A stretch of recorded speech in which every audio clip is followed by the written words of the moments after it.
Welcome to Politics Done Right on KPFT. I am your host, Egberto Williams. This is the progressive program that will take the mystery out of politics. This is the program that will encourage you to make sure government becomes we the people.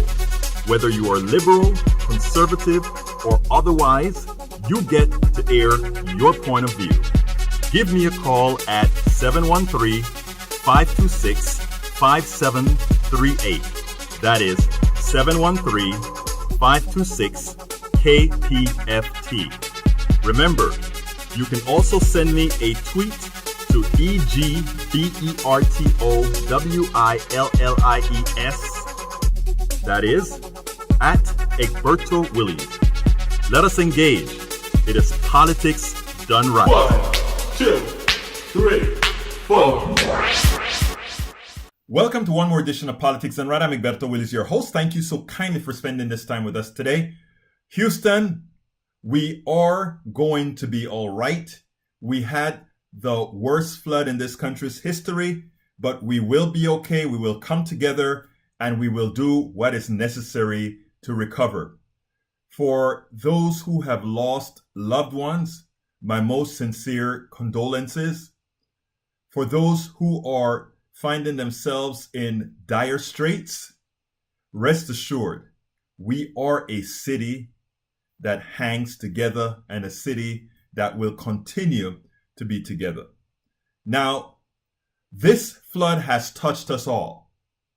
This show today is coming to you from the West Coast.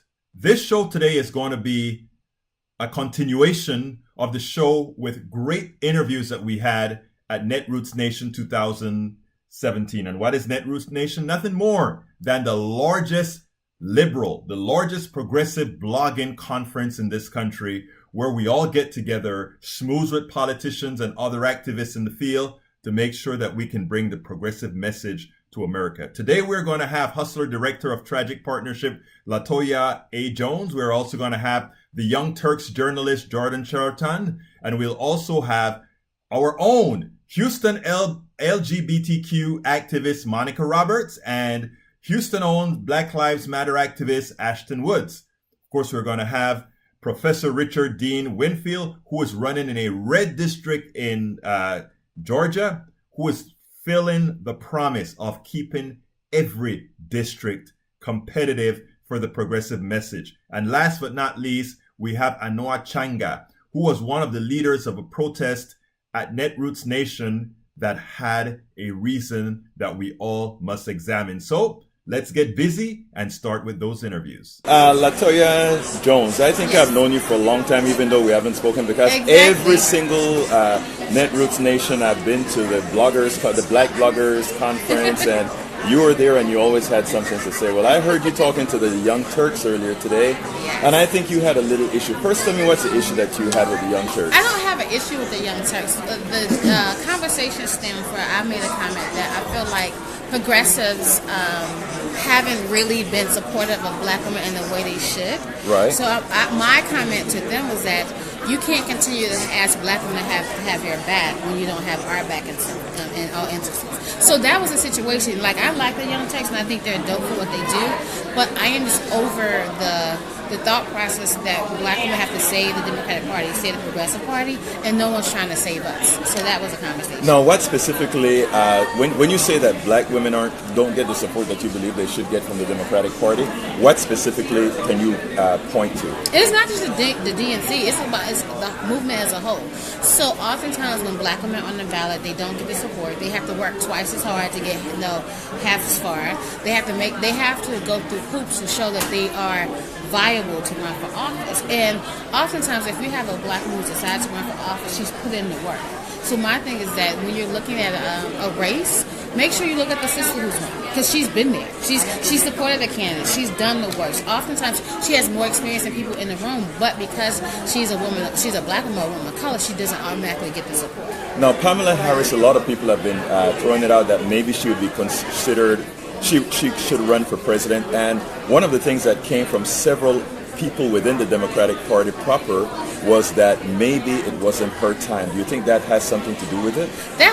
That time thing to me is Right. funny because you can never say when it's someone's time. I think Kamala should do what she wants to do. If she wants to run in 2020, run. But I also feel like there's Kristen Gillibrand, there's Elizabeth Warren, there's Terry McCullough. There's a swath of people who are actually going to run in 2020. Right. My issue is that no one's out there going at Kristen Gillibrand. No one's going at Elizabeth Warren. No one's going at Terry McCullough. But they are attacking Kamala Harris. And what I am saying is that what you're not going to do is attack a sister who is qualified to run for president if she wants to. So what I am saying is that if you want to make sure you have people in this in the black community and the black women support us. Again, I have not figured out who I'm going to support for 2020. But if Kamala wants to run, let her run. But what you're not going to do is talk about her saying that she's not qualified or call her out her name or act like she's this neoliberal, but when she's not. She's definitely not a neoliberal. That's not what you're not going to do that. I think what you're saying is that black women have supported the party altogether, Yes. but somehow whenever it is time for a black woman to be with it, to get the support that they're looking for from the party, it's not generally Yeah, there. but it's not just the party; it's the movement as a The whole. progressive movement. The progressive movement. Like my issue is that we're so quick to be a purist that we allow men to get away with things that we want to allow women to do, let alone women of color or black women. So what I am saying is that you need our vote. Point blank, to win any elections, the progressives and the Democratic Party need black women. So until you start showing that you respect our vote, we might have to have another conversation. LaToia Jones, Yes. thank you very much, and we meet again. Yes, thank you. All right. Okay, I'm with Jordan Chariton with the Young Turks, and one of the reasons I wanted to talk to you is I heard you talking about the Netroots Nation not really being a liberal or a progressive type of a conference, and I wanted to ask you a couple of questions about that. Are you an absolutist? Are you an idealist? Why would you not consider this progressive, maybe with a lesser degree of degradation? No, I'm not an absolutist by no means. I think I have a different perspective than a lot of kind of liberal media or others, because I actually have been out in the country for the last year and a half, Right. probably like 80% of the time. Right. And I cover a lot of stories that are being ignored. The ongoing water crisis in Flint, the pipeline in North Dakota, Standing Rock, the lead crisis in East Chicago, all things the Democratic Party has largely ignored. Right. So I see, not only through those emergencies, but through the disappearing middle class, the policies that the Democratic Party and a lot of folks at conferences like this are pushing are not enough for the majority of the country. And I also saw on the campaign trail, people don't realize a lot of independents and Republicans like Bernie Sanders' message, Right. which is a progressive economic message. Right. So to me, you're never going to agree on everything as a party, but on the major issues, to me, and a large portion of America, is economic inequality. I don't think the Democratic Party has learned a lesson from the election. Their proposals that they're pushing forward now do not go far enough. I think the phrase incrementalism or gradualism is really a mask for we'll give you crumbs because we got to please our donors. So that's how I view things. No, I believe it or not, I think I agree with everything that you just said. Now, what I don't think I agree with is saying that particular statement about the Democratic Party or Netroots in this regard. I think there are many folks within the party, myself included, which I'm a devout activist as well as a journalist or a blogger. I think we were out there putting that exact message out there. What really happens is we don't have the coverage by the news media for people who are pushing that message. In other words, there's the Young Turks out there pushing that sort of message. There's Politics Done Right. There are several progressive stations out there trying to push it, but they do not get the coverage. What can we do to ensure that the ABC, CBS, NBC, CNNs, and others carry the message? Because my contention is there are enough within the party proper that have your message, but your message is simply not getting out there. I'm going to tell you something that you're going to consider radical. Okay. I don't give a damn if CNN ABC, the Washington Post. I don't think it's radical at all. Carry our message. Because the bottom line is, these are all corporations. Right. They are run by multi-billion-dollar conglomerates. Right. Doesn't make them evil, but that's just the fact. So there is a certain line. And by the way, I used to work at Fox and Right. MSNBC. Sure. In the beginning of my career. So they are not going to they are not going to focus on Standing Rock. Right. Because it involves oil. I and agree. Big banks. Yes. They are not going to focus on Flint because it's not sexy to them and it doesn't give them ratings, and they need to get ratings for their corporate parents. Right. To me, and I think what the Young Turks tries to do, and I try to do as a reporter, is inform the public of the real news that's being ignored to activate the Right. public. Yes. Because when I went to Standing Rock, I probably had between 100 and 200 people come up to me personally and say, your videos are why I came. When I was in Flint, there were 6 residents that were arrested for the crime of being too loud at a town hall. They were facing felony charges. I was the only reporter that stayed on it, and those charges were dropped. The reason, because our viewers rallied around those people. Our viewers called the mayor's office. Right. Our viewers called the police department and flooded them. So the real how you get change is not only from CNN and the New York Times mentioning you. Right. They'll do it for 4 minutes and then they'll go back to what Trump is tweeting. Right. It's getting your audience not only informed but activated, because the audience is filled, not just my audience, I'm sure yours Right. too, with other activists Right. who are then going to be like, I didn't know that this is still going on in Flint or here or here. Right. Police brutality, financial corruption. It is political activism is very closely aligned with independent journalism, because a lot of our viewers want to do something. Right. They just don't know what. They need to know first, what are the problems. Well, Jordan, I can't disagree with anything there as well, and I think that's a good statement. Now, there's one thing that I think I would ask of all of us doing this type of media, because we are all doing a whole lot of social media. We're all trying to get through alternative media, given that the main stations are not going to cover these things. But at the same time, I hope that all of us leave the doors open for those people that are still, I don't want to sound condescending, but somewhat misguided, but give them some space for us to bring them in. Yeah. Would you agree? Yeah. Hey, listen, I always say this. Like, I don't love Nancy Pelosi politically. Right. I don't know Nancy Pelosi. I don't have a personal thing. I wish her well. Right. When Hillary Clinton, fell during the campaign, Right. there was a lot of my viewers who wanted me to engage in kooky conspiracy theories and all this. I said, I'm not a doctor. I don't know what happened to her, but I don't like her policies, but I wish her well. I don't wish evil on anybody, because even if I think their policies are misguided, I would hope the majority of these politicians, they entered politics for the right reasons, you would hope. And at their root, they think they want to create change. I just think they're misguided on how they're going to create change or how bad the situation is. But no, I mean, the bottom line is, it's a lot of people, it takes longer for them to wake up. I think what the Young Turks is doing, I think what the progressive movement is doing is saying, no. The country is in a crisis. It's a 30 to 40-year crisis, and we cannot live under incrementalism anymore. We cannot live under gradualism. FDR was not an incrementalist. He saw the Later in crisis. life, he wasn't. Yes. Right. He saw the crisis at hand, and he instituted some serious changes in terms of policy. I believe if John F. Kennedy would have lived, you might have seen similar things to that. So I think the bottom line is, if Nancy Pelosi wants to come out tomorrow and say, you know what, I'm for Medicare for all, I will do jumping jacks for Nancy Pelosi. I don't agree on anything for her, but this is about policy, nothing else. Jordan Chariton, Young Turks. Young Turks. You're a good man. Thank you very much. You for the too, sir. interview. Thanks for having me. All right. All right, we're here at Netroots Nation 2017, and as you know, we also have a Houston contingent, and slowly but surely I'm going to try to bring our Houston contingent into the fold. But anyhow, I'm here with Monica Roberts. Monica, I know Monica from KPFT and from some other places as well. She's here representing Houston very well. Monica, what are you doing at Netroots Nation 2017?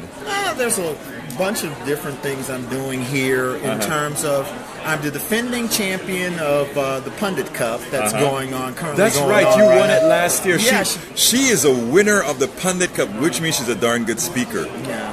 So So I was watching some of the some of the folks who are competing for my throne this year. Right. I've got 3 panel discussions. One was early at during the 9 o'clock session yesterday. So you went out last night and still had to do a panel. I still had to do a panel the next morning. And then, okay, now what was that panel about? It was one where we were talking about progressive, local organizing for progressive wins, right. And we have a lot to talk about from the Texas perspective on SB4, that. And flipping Harris County right, blue, exactly. and getting rid of getting rid of Devin Anderson and replacing her with Kim Ogg, right, replacing Ron Hickman. So we had a lot to talk about positively that came out of our state, right? And I've also have 2 panels that are happening on tomorrow, in which we're talking about LGBT issues and from a Black perspective. Now, what do you expect? I mean, that's interesting. The LGBT issues from a Black perspective. What do you mean with that?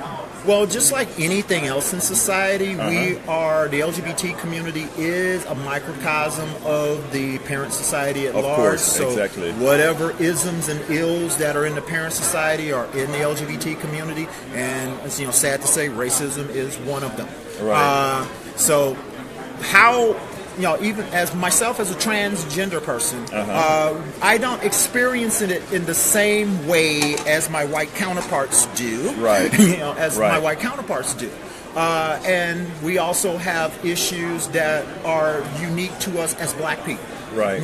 So I imagine you're going to come here on a national level and discuss those issues and see how it affects other states as well. Well, not only that, it's also seeing my friends in the activist community from around the country and around the planet. Right.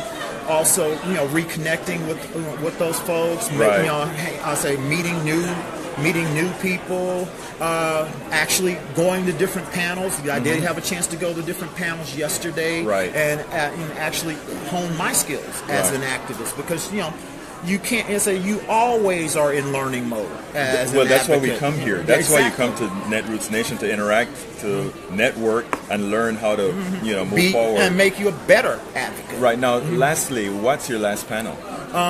That last panel is also something related to the LGBT community as a whole. But it's not racially based, that particular I don't one? think so. Okay. I had to look at the time on that one.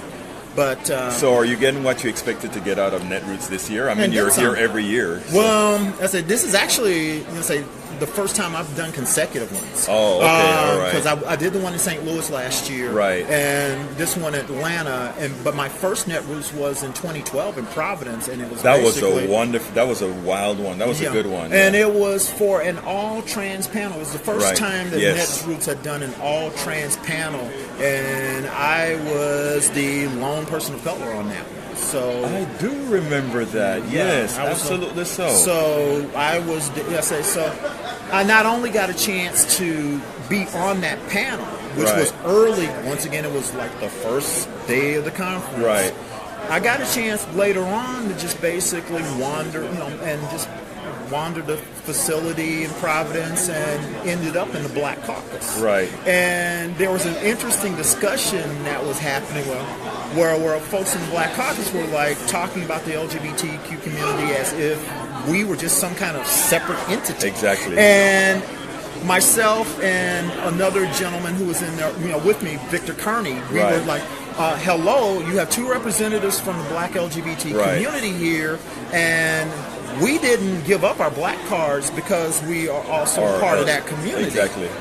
You do remember the word intersectionality also plays a part in this. Yes. And so Elon James White and L. Joy Williams were moderating that panel. Right. They invited me to do a radio interview on This Week in Blackness. Right. Okay, and remember the Providence was where the radio setup was right there on Radio Row. I remember that. And then Michelangelo Signorile heard my interview on This Week in Blackness. I ended up on his show as well. So it's kind of it was a little bit like my big coming out as as a national activist, even though I've been that for almost 20 You're doing years. it locally, but now you actually had national exposure. Well, that's what Netroots is here for, and that's what we do here. A lot of people have been made from this particular conference. So look, it's been my pleasure to speak to you, Monica, and you're representing Houston well. And thank you as a member of the KPFT family. Because I say one thing I do miss is having that after hours platform to talk. Right. And the late Jimmy Carper was an icon. And absolutely. And he is definitely missed in the radio world, in our progressive radio world. Absolutely. And folks, KPFT is vitally important to having that progressive voice out there. So when they ask y'all for money, donate. Thank you, Monica. It's great seeing you. Yeah, all right, you too. All right, bye-bye. All right, Facebook Live Politics done right. It just seems like the Houston folks are just piling on and following that KPFT sign. And who shows up but Ashton Woods, a resident radical activist out of Houston, Texas. How you doing, Ashton? I'm doing pretty good. I'm just and I still white people for making the best of it and learning what I can. But it's not only what you're doing as well as you're kind of doing. What is the word that we like to say? You're teaching. You're being a teaching module right here, aren't you? Yes. Now tell me how are you finding the conference this time around? In comparison to previous experiences, a lot better. I saw you in St. Louis. Yeah. I saw you in Arizona. What do you think about this This is one? definitely better. It's a little bit. It's very well organized. Yeah. Right. A lot better organized. It kind of reminds me of creating change. Right. A little bit. So I do like that. I do like that the subject matter with the different classes are more specific to different crowds. Right. And not just kind of one-sided. But you know what is interesting?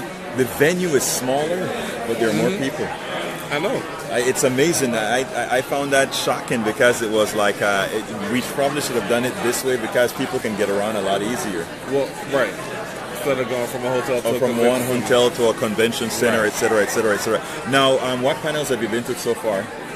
To be honest with you, yeah, I have a panel tomorrow called Talking About Black. So you're going to be tomorrow at 1 o'clock, Talking About Black. But I want to say that I went to the Black Caucus today, right. And then before that, I went to see Kimberly Crenshaw, right, the one and only intersectionality queen, right, speak.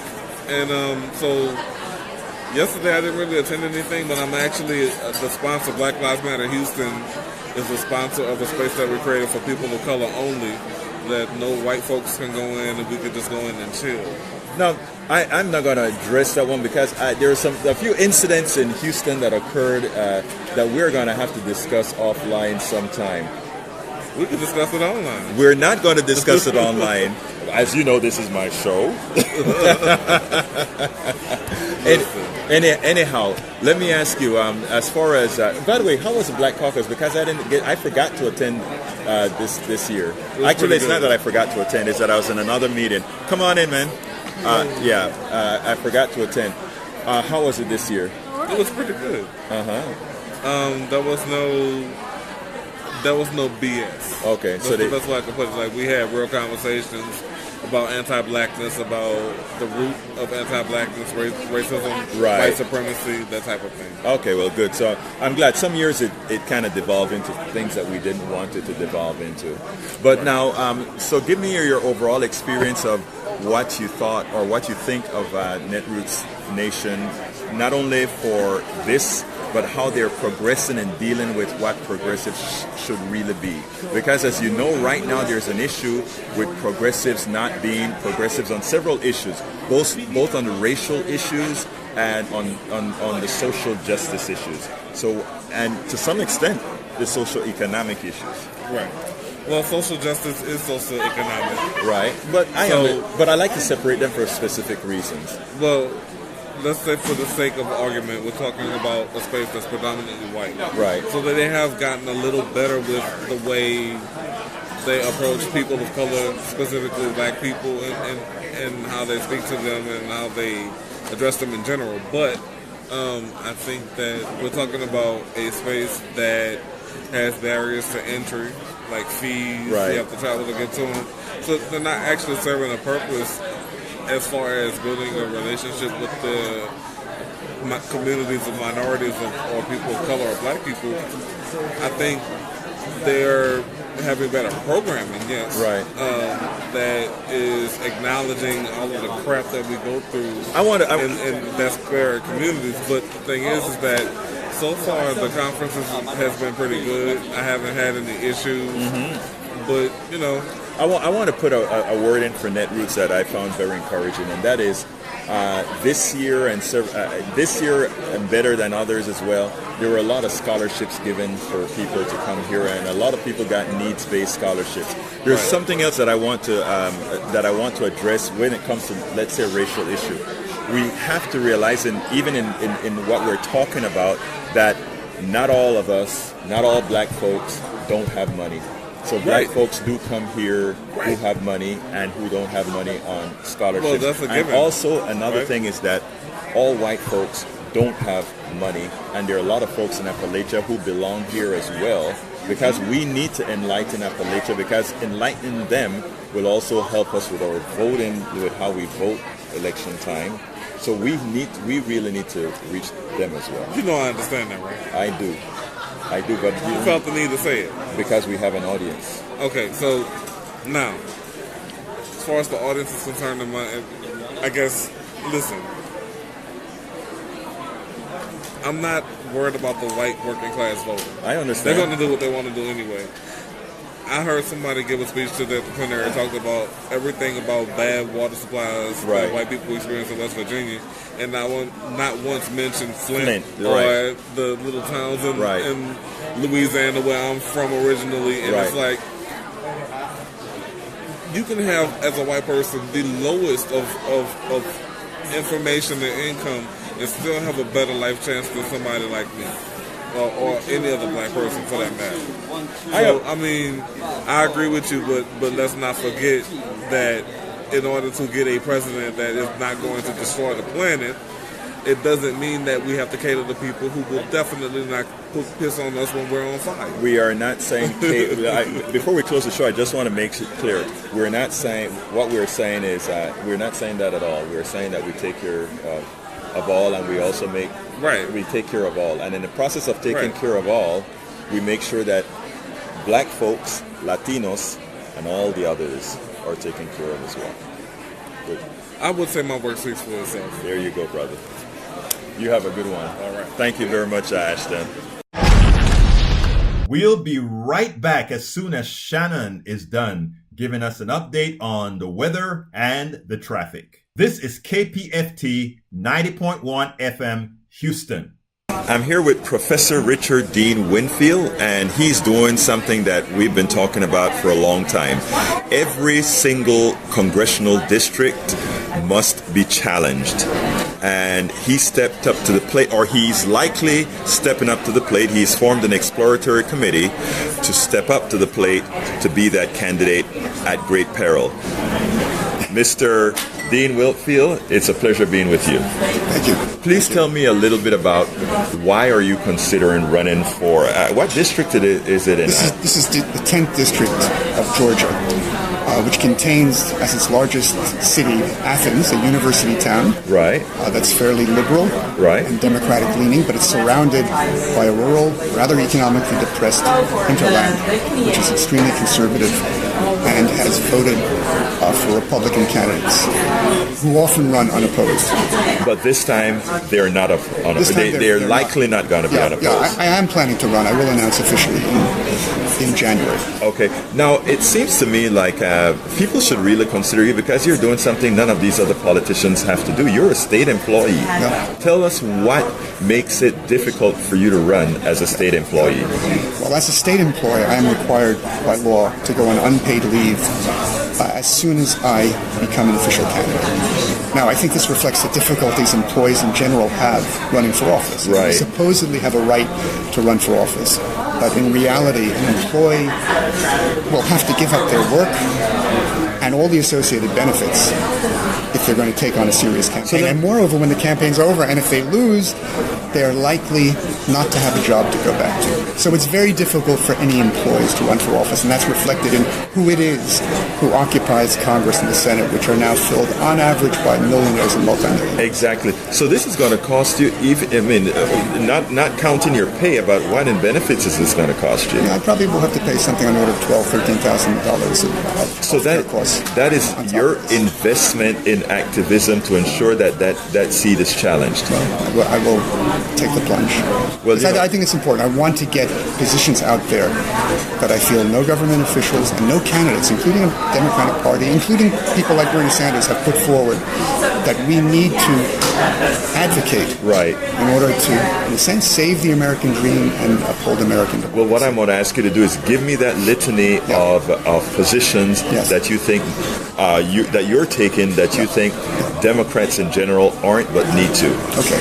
And to frame it all, I think we can say that the United States had this glorious project which is enshrined in the Constitution, of upholding civil and political rights. Mm-hmm. They were inconsistently interpreted and enforced, and there have been more than 200 years of civil rights struggles of various kinds that have made them be more consistently applied, but it's become more and more evident that these civil and political rights are not sufficient to uphold our social freedoms and to make it possible for everyone to have an equal opportunity to engage in political self-determination. So we need to advance a new social bill of rights. Mm-hmm. And the anchor of that is recognition and enforcement of the true right to work. Mm-hmm. Not the phony right to work that all the former slave states have, which deprive state workers like myself of the right to organize. The true right to work is that where every willing and able adult is guaranteed employment at a fair living wage. And I think a fair living wage is at least $20 an hour. And the reason for that is the $20 figure incorporates a fundamental connection that a fair wage depends upon. And that is the connection between one's wage and productivity levels. Back in 1973, that connection between wage rates and productivity gains ended. And that meant the standard of living of most Americans began to decline. It had risen from the end of World War II through 73 because wages rose in tandem with productivity gains. That stopped happening in 73. The minimum wage in 68 was $1.60 an hour. If you adjust it for inflation, that comes to about $10.51. If you adjust it, however, for productivity gains, it's over $22. Now, Richard Wolff, an economist, has a whole subject on that where he proves that, and he also proved that the success of the 80s and early 90s were actually built on credit. So that is such an important concept. What's your other platform position? Well, I think this is a game changer in itself. Everyone knowing when they come out of school they have a full-time job at a living wage that would serve the public good because government would have to step in and provide jobs that are going to build a green infrastructure, provide broadband for all, provide all the services people need to get by. Well, and this, of course, would apply to people coming out of prison. They would have a job guaranteed to them. People coming back from the military would have a job guaranteed to them. We who have employment would know we don't have to worry about being downsized on part-time work. We have a fundamental economic security. But in addition to that, this does not itself deal with the imbalance between the power and opportunities of employers versus employees. And we have to take some fundamental steps that no one is putting forward on this score. So on the one hand, we have to transform corporate governance. We have to ensure that employees have a fair foot in the table, meaning corporate boards have to have half their members drawn from non-managerial employees elected by their peers. Somewhat like Germany. Yeah, exactly. And you can see how that would transform how corporations make decisions about the pay of CEOs. No longer would it be 300 times the average worker.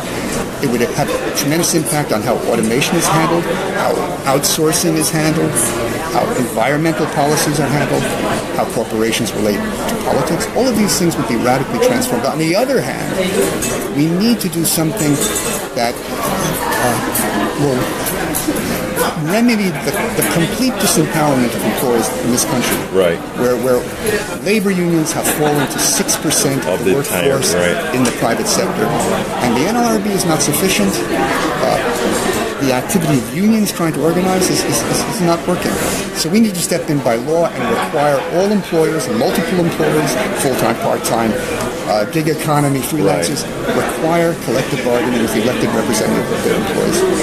And that will really fundamentally alter the framework. But again, that's not enough. Right. We've got to deal with the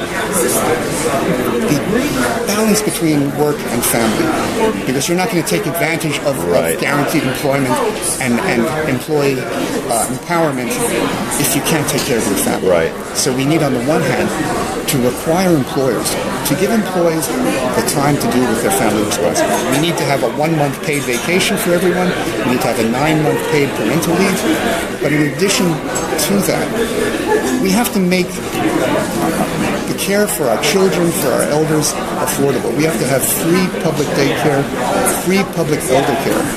And since we need more money depending upon how many dependents we have, we need to eliminate childhood poverty, which affects almost 50% of our children. Right. We need to have a child allowance of at least $500 per child per month. And that will fundamentally transform the situation. What you're saying is interesting. A lot of people would immediately look at you and say, that is socialism, and we're not a socialist state. Well, I don't have a problem really with democratic socialism at all, but many do.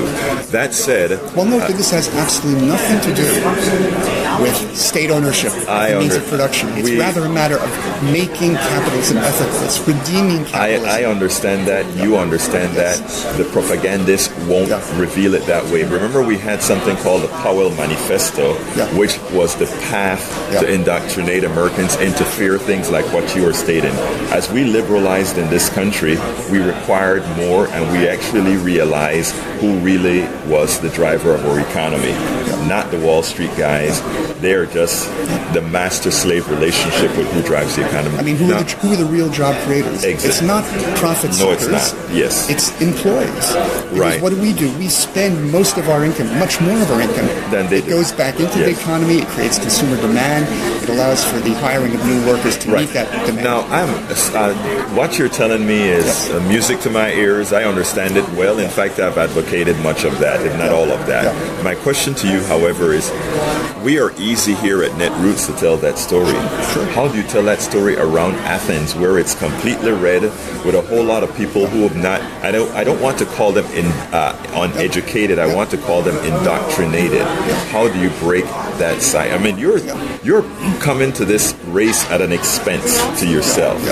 How do you plan on making that expense worthwhile by convincing those people in your district? Well, I think the idea of a social bill of rights, focusing on jobs, focusing on being able to make use of one's personal responsibility, not being stuck on a dole, but being able to actually work, and also to have dignity at work, to have a fair share in the running of one's workplace. This has an immediate appeal to everyone. It does. But and if one speaks about the positive solutions, the bold solutions that no Democratic candidates have been putting out there, I think I can get through. Now let me break through the Republican. I want to break you right there because, and this is very important. What I tell all liberal progressives who have all these great ideas, the one thing that we have to come out with is, people say, how do you pay for it? They don't realize that an economic system is man-made. So you can pay for anything you want to pay for if you want to change the economic system. They don't understand that. You have to write that down in a manner that says, this is how we get from here to there. Are you ready to do that? I'm ready to do that, and I want to put forward a complete transformation of our system of taxation. Because I think we need to move the burden of support for all of these programs that allow us to exercise our rights. It should be put more and more on a wealth tax, a highly graduated wealth tax. Because wealth is where the greatest inequality of resources to be found, and we have the greatest amount of wealth accumulated by any nation in human history. It's close to $95 trillion. The top 1% have as much wealth as the bottom 90%, and it's sitting there, these trillions of dollars, unused. So we need to mobilize it, and this will grow. Yes, but it's not just a matter of redistributing a fixed amount. No, Professor, it's worse than that. Yeah. The reality is most of that wealth created is undeserved wealth. In other words, when I write, I call most of that stolen wealth. But I like your plan. I think a lot of people will like your plan, and it's been a pleasure speaking to Professor Richard Dien Winfield. Good luck. Okay, thank you. And you take your business. And people can find out more by going to my website, richarddienwinfield.com, DIEN. You know what? Shame on me that I forgot to ask how to get in touch. Tell them again, please. Okay, you can find out more about me on my website, richarddienwinfield.com, DIEN, also on my Facebook page and YouTube channel, also under Richard Dien Winfield. And I will make sure and add this as we put this piece out to the professor's website. Thank you very much. This is KPFT 90.1 FM, Houston. We'll be right back as soon as Shannon is done giving us an update on the weather and the traffic. Welcome back to Politics Done Right with Egberto Willies. Let's get busy with some more interviews. I am with Rahul Mahajan of Our Wisconsin Revolution. Rahul, welcome to Netroots Nation. Why don't you tell me a little bit about, you guys are out of Wisconsin. I hate to say, first of all, it was sort of depressing what occurred in Wisconsin in the last election. Why did that happen?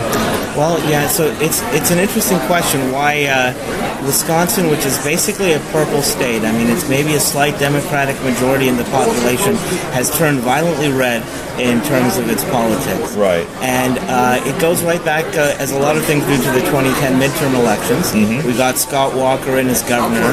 The first thing he did was promulgate Act 10, which was the essential destruction of the public sector unions. Mm-hmm. In Wisconsin, that's when we occupied the state capitol and had these massive labor marches. Right. And ever since then, so a lot of the power of organized opposition to the Republican agenda has been destroyed, while simultaneously the Democratic Party in Wisconsin has not really risen to the challenge. So Russ Feingold, for example, who is incredibly popular around the state, right, long progressive record, he ended up running a rather tame campaign, sort of coordinated with Hillary Clinton's, and not really doing the kind of outreach that to people who are likely to be swing voters that they should have. And so basically, I think there was a relative lack of inspiration from the Democratic Party, a very extremely repressive voter ID law. Right. So hundreds of thousands of people who might have voted didn't have the chance, especially in the Milwaukee area. Now, in as much as all of that is true, it's true that all of this didn't happen overnight. So it seems like a functional Democratic Party should have seen these things occurring and fought it as they were occurring, right? Yeah, we could say the same thing about the anti-union law, but the Democratic Party was almost blindsided by it. In fact, they reacted well quickly once we had the massive protests and occupied the Capitol, but they had no strategy going in. Right. So there's a certain kind of lack of vision among the Democratic Party and among people who are sort of entrenched in various positions where they didn't have to really compete in the freewheeling political marketplaces today. Right. Well, now you have an organization that is intent on solving that problem. Why don't you tell me a little bit about that? Okay, so Our Wisconsin Revolution is an official state affiliate of Our Revolution, the national Bernie Sanders affiliated organization. Right. And the idea is, to put it most simply, we want to sort of redraw the political map, redraw the lines of division, so that a lot of people who right now identify themselves as conservative or right-wing or Republican because they think that the Democratic Party is elitist and doesn't care about working people. So who knows why they think the Republican Party does. So we want to get them on our side. Right. We also want to get the increasing number of people who feel disaffected with the system. So our approach is, I guess I would call it a kind of new populist approach, an anti-racist, inclusive populism to sort of combat the very racist, exclusionary populism that is kind of sweeping the United States and other countries. And we want to do it by much more direct, regular engagement with the electorate, by having a real volunteer-based, massive grassroots mobilization. We already have like several hundred people around the state who have actively worked on things for OWR, Wisconsin Revolution. We had a state convention with about 200 people in attendance where we actually democratically elected a board, so we're not in the sort of traditional NGO model of a mailing list and a bunch of staff. We really are a grassroots organization, and we're planning to run candidates and subject candidates to litmus tests and get candidates who already have their hats in the ring to commit to a progressive agenda. Now, how can people reach you? You're a Wisconsin organization, so how can they reach you, and how can they be a part of your movement? Well, so you can go to our website, ourwisconsinrev.com. It's ourwisconsinrev.com, and so there you can get on our mailing list. You can go through a slightly more involved process to actually sign up as a member and get access to member services, which include things like we're building a public officials database, so you can find out who in your area is going to be up, who's vulnerable, who you might want to target, who you might want to run against. We want to encourage as many people as we can to run for office. But the best way is start with ourwisconsinrev.com and go from there, and we'll get in touch with you. Rahul, Mahajan, thank you very much. Well, thanks for talking. Great day. Hello, ma'am. What's your name? Anoa Changa. Anoa, are you from here in Georgia? I live here in Georgia currently, yes. Now, there was a huge protest against Stacey Evans in the main ballroom at Netroots Nation 2017. Yes. As happened in Arizona, we had a whole lot of upset progressives in there because a whole lot of black women with quite a few white allies and others decided to protest this woman. Tell me your story. What is it that's occurring that made this protest occur? I mean, what's occurring is what we've seen recently, like I was just discussing earlier, what we've seen recently is this, what folks will denounce as a litmus test in some instances when we're talking about, issues of whether it's protecting abortion rights. We're willing to be flexible on so much when we're trying to protect white progressive candidates and white progressive elected officials to get people on board and in line. However, when it comes to some of the other black elected officials that we're seeing, there is a really high standard that's placed on them in terms of whether or not they're acting progressively or whatever. I'm not taking issue with whether or not we critique or criticize people's records. I absolutely believe in that. I think that's the foundation of what we consider our democracy right now. We need to be asking the real questions, and people should be able to answer to those real questions. I was just asked earlier, are we going to do something involving Stacey Abrams? I think Stacey Abrams, if she is pushed by the community or asked questions or presented, with the opportunity to express herself, she will do so.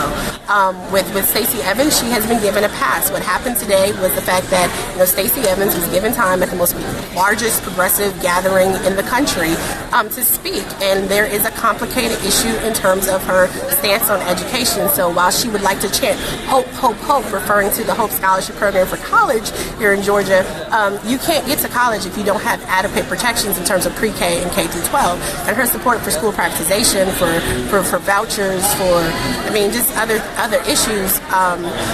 These are things that people slam Cory Booker on a regular basis. Cory Booker was not asked to be on that stage today with the NEA. So if he had, we would be doing the same thing. It's about the issue itself. So if we're going to make this about education, as many people have started doing already, they keep saying this is the education issue about hope.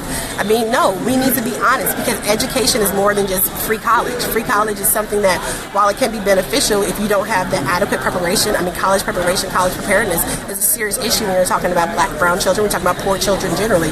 And when we're talking about the rural communities that Stacey Evans, claims to be from and a part of and, wanting to support, these are communities that also would be hard hit by these types of policies. It is not in the best interest of children. It's in the best interest of the private entities that come into play to take the public funds away. Do we have a problem with the way our public education system is? Yes, we absolutely do, and we do need to pursue alternative alternatives, and I hope both candidates will listen to community leaders, to teachers, to parents, in improving the education system should one of them become governor. However, this is not about, wanting to do something political to undermine, her chances or anything. This is about being real. Like, she's being posited as this great champion of education because of one thing only, the Hope Scholarship. And yes, that is important. I'm a mother of an 11th grader. It's very, very important to me here in Georgia. Hopefully my kid stays in state, so it'll benefit her. But at the same time, there's all these other issues in terms of the way our K through 12 system, and the way our pre-K, issues with funding. I mean, there's all types of stuff. So it's a complicated issue that needs more nuance than it has been getting thus far. And that's what we were talking about. I mean, trust black women, people need to listen. People need to listen. Like I said earlier, we are the backbone. I do not consider myself a Democrat. I vote Democrat, but I am not a Democrat. But we are the backbones of democracy. Whether we're talking about third-party formations, whether we're talking about, different organizational work, whether we're talking about the Democratic Party itself, like, we are the reason why, shit moves. Excuse my language, I'm so sorry. That's fine. It's a very emotional moment, but yeah. So that's what it's about, and it's not about you need to vote or support someone or you need to stand with me solely because I'm a black woman, but I'm on the right side of this, and you need to just trust my judgment and walk in formation. Okay, I want to end with a very important question because I think you touch on something that is a larger issue than just the Abrams. What's the first? Abrams and Evans. And Evans, a much deeper issue, and that is the pass that many are given within the progressive movement if they are not a candidate of color. Well, I think it is very important that comes out because some of the reactions we also got in the room was distinctive of the same thing we saw with the Black Lives Matter change that occurred in Arizona. What's interesting is that what the Black Lives Matter event in Arizona did was immediately change the platform or the stump speech and platform that Bernie Sanders was running on, which says these things, as disruptive as they are, work. Absolutely. I mean, for those who are been out of shape or this is not how we do things, I had a former state representative who also was the Georgia lead on the Bernie campaign just comment on another live stream that this is not how we do things. This is not how we do things. We also don't, position people. No, go ahead. If I may add, this is not the way things are done if they are done right. In other words, if people have no other avenue, this is what occurs. A woman in there asked me, she said, if we're looking for democracy, shouldn't this woman get the opportunity to speak? The reality is, yes, but again, there was not. Exactly. It's a problem, right? If we're supposed to be a gathering of progressives, I mean, they messed up with having someone else who's not necessarily progressive on the stage Friday night as well. I mean, this is also in response, and I appreciate the response of Netroots ultimately to agree that this is what democracy looks like. They're recognizing and adapting and understanding, and hopefully we'll have further conversations going forward. But at the same time, to your question about what happens to candidates of color, and even though there's been a lot of commentary, particularly around Kamala Harris recently, that I don't necessarily agree with, one point that stood out very well was something that Zerlina Maxwell wrote. She wrote that, there are loops, there are jumps, there's hoops that black electeds, as well, particularly black women, have to go through to get support. That's something that we need to change, right? We should be able to be strong on the issues. We should be able to be the best possible person for the community, in addition to the fact that we're strong black women, right? So there is a bias towards us in these spaces. I mean, call it whiteness, call it white supremacy. I know folks are freaking out about what happened in Charlottesville, but that's America. This is America. We struggle with it inside of the progressive movement, the Democratic Party, third party spaces as well. There is no sudden oh my God, we're progressive, so we don't have these issues as well. I mean, when we look at what is happening and the way black candidates do not get the same level of support unless they have a huge movement of their own people behind them, as we've seen with Chokwe Lumumba down in Jackson, Mississippi, as we've seen out in Richmond, California, as we've seen in Seattle with Nikita Oliver. It takes us as a community to stand by and get our issues front and center. We can't keep playing their game. We saw what happened to Keith Ellison in the DNC chair race. We've seen what happened to Donna Edwards in her race. We've seen this. Dwight Bullard down in Florida. Like, we've seen how they will pile on when they don't want you, a strong black person of intelligence and integrity, to be in a particular position. So that happens, that's real, and we need to deal with it. The last thing, that's what happens when we have invisibility. Absolutely. Thank you very much. Thank you. Anoa Changa. Hope you enjoyed the show. We'll be right back with you live from the studio next week. But for now, this is Politics Done Right. I'm Egberto Willies. You have a wonderful rest of your day.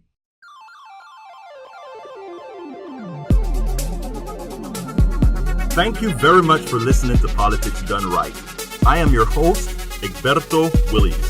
You can personally reach me by sending an email to egberto@politicsdoneright.com. Remember, Egberto is spelled E-G-B-E-R-T-O. Change starts with you. 90.1 KPFT gives you information not tainted by corporate interest. Please visit kpft.org and contribute. Let's ensure continued access to real information and news remain available to all. Again, thank you very much for listening to Politics Done Right.